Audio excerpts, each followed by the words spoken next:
উৎসাহে অনেকেই আমাদের মনোনয়ন আবেদন ফর্ম সংগ্রহ করেছেন। ১,৫০০-এর উপরে মানুষ আমাদের ৩০০ আসনে মনোনয়ন আবেদন ফর্ম সংগ্রহ করেছেন।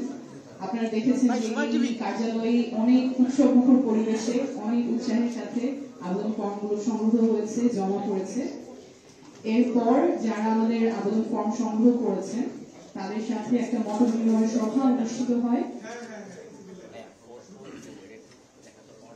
শহীদ আবু সাঈদ কনভেনশন সেন্টারে। যারা আমাদের মনোনয়ন পত্র সংগ্রহ করেছেন তাদের সাথে মত বিনিময় করা হয়, আশা আকাঙ্ক্ষার কথা শোনা হয়। একটা প্রক্রিয়ার মাধ্যমে আমাদের যারা বিভাগীয় সম্পাদক আছেন তারা বোর্ড কোঅর্ডিনেটর হিসেবে প্রাথমিক যাচাই বাছাই সম্পন্ন করেছেন।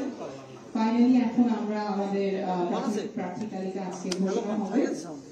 আমরা আশা করব এই তালিকাতে আপনারা অনেক নতুনত্ব দেখবেন। সাধারণত যেরকম মানুষ মনোনয়ন পায় এখানে অনেক ব্যতিক্রম আছে। যারা ট্রেডিশনালি চিন্তা করেন যে রাজনীতিটা শুধুমাত্র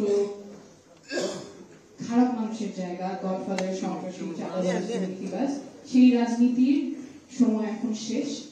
দক্ষ, সৎ, যোগ্য নেতৃত্ব আসবে এবং আমাদের মনোনয়ন প্রক্রিয়া সেটারই একটা প্রতিফলন আপনারা দেখতে পাবেন।